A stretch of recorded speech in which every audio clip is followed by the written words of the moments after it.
This is a Sony PlayStation 5. It was arguably the hottest gift this holiday season. Walmart sold out, Target sold out, Amazon sold out, GameStop, yeah, you guessed it, sold out. So where did they all go? And how did I get one? What if I told you this story starts with my sneaker collection?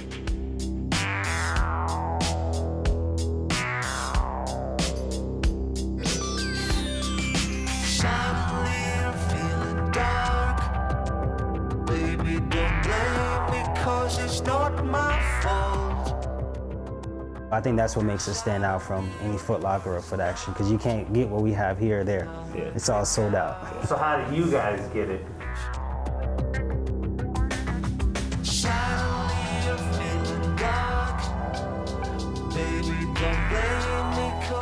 The R1s is basically a designer shoe mixed with a Jordan shoe. So ones is basically one of the hottest shoes out right now. And Dior is basically one of the hottest designers out right now. And for them to collab, this shoe resells right now at least $10,000. So what do exclusive sneaker culture and PS5s have in common? And how did that ruin your PS5 dreams? It started many years back when companies like Nike and Adidas began making limited release retro sneakers like Jordans, and that was followed up by Kanye West's Yeezy line of shoes from Adidas. These sneakers are produced in limited numbers, are unlike any shoe on the market, and carry tons of hype behind them from the sneaker and hypebeast culture that feed off their exclusivity. This makes getting your hands on them extremely difficult. Unfortunately, as you can see, I may be a bit too familiar with sneakerhead culture. However, this vice did uniquely prepare me to get my hands on a PS5. We always try to supply the rarest items, not just sneakers, but even apparel as well. And I mean, that's the reason why people come to Token, because they can't go on Foot Locker and get the new Yeezys that just came out or the new Jordans that are limited, like the J Balvins that came out last week.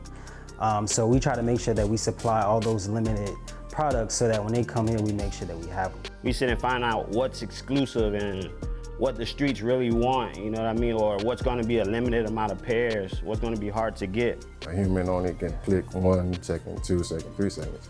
A bot can buy things bulk, multiple, in milliseconds, if you have the right speed, the right computer, the right setup, the right bot. So what is a bot? Short for robot, is a computer program that operates as an agent for a user or another program. Bots are also used to stimulate human tasks. They can conduct repetitive tasks that a human would perform, but at a much faster rate. There are social bots, which operate on platforms like Twitter and Instagram. Chat bots, which can simulate a conversation with you in the form of those pop-ups you see. Then there's the purchase bot. This bot is used to complete an online transaction on behalf of a human. The purchase bot gives a human an incredible speed advantage when buying hard-to-get, high-demand, first-come, first-serve items over the internet. Items like the PS5. I caught up with another reseller group to dig deeper into this culture. I stumbled upon Crep Chief. They're based in the UK. They also started out reselling sneakers, but they recently made big news overseas by helping their member group get a hold of 3,500 PlayStation 5s. The whole reselling culture, it's a very sort of underground niche thing. It's hard to get into, and you either look, you're inside it, or you look from the outside. In terms of actual botting ourselves, we don't actually bot. We offer a service to members to try and support them if they would like to do that. And if they would want to do that, like we have a specialist in there that can show them how to set something up or what's the best thing to buy. How we say it without telling it all, I mean, we built a lot of relationships. We've been doing this for almost 10 years, like my partner said, and building a relationship is important. And like you talked about with my other partner, bots. Bots are a big part of this community right now. It wasn't easy getting a straight answer on exactly how these guys snagged the hard-to-get items, but let me try to break it down for you.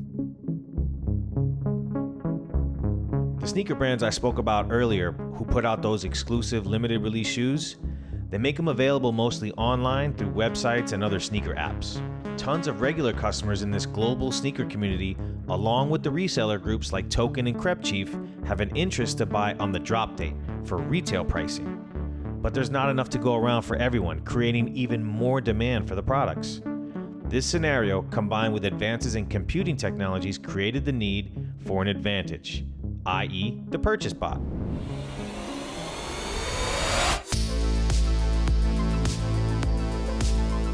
Now, imagine an entire network of people in this community utilizing the same technologies and know-how to buy up all the inventory in under 2 or 3 seconds, with the purpose of keeping it for themselves or reselling it at a markup to those who got left out.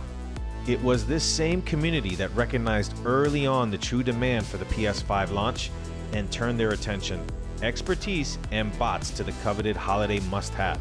But this time there was another twist in the equation, in the utilization of a new bot, the monitor bot. That is where our botting is. It is very much so in monitors, not in purchase botting. It's similar in the way that it's checking a website for its stock levels and then it's pinging notifications instantly to people to let them know that these products are in stock, compared to obviously a purchase bot, which is then automatically trying to check out for you. Try and differentiate ourselves from the purchase bot, because that gets a lot of hate, and that's not something that we've done, especially not in the PlayStations. That was something we didn't engage in. Are you guys the firm that got the 3,500 PlayStations? Yes, we was the ones that we was the first to be spoken about, I think, was Mac. Yeah, we were the first to sort of say, yeah, look, this is what we did. And the sort of the articles that all followed suit, it was sort of a snowball. It comes across as, a scalper group buys 3,500 consoles. So a lot of people seem to get the impression that we ourselves have bought 3,500 consoles and we ourselves own them and they're all sat in a big warehouse. We were just helping our members get them.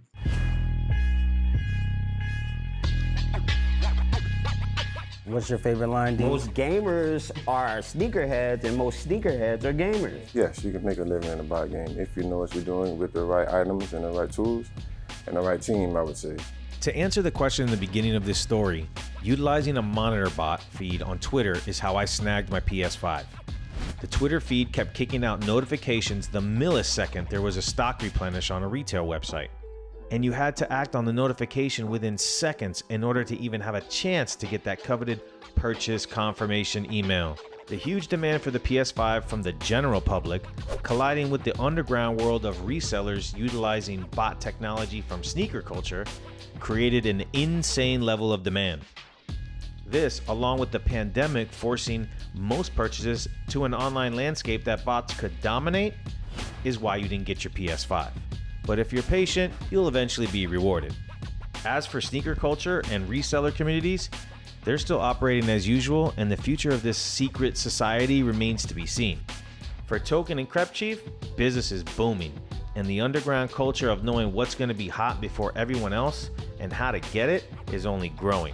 I think it was a different level of expectancy of what was going to happen on the drop, where some people just don't understand that domain, and then obviously the people that are in that domain, they knew what was going to happen.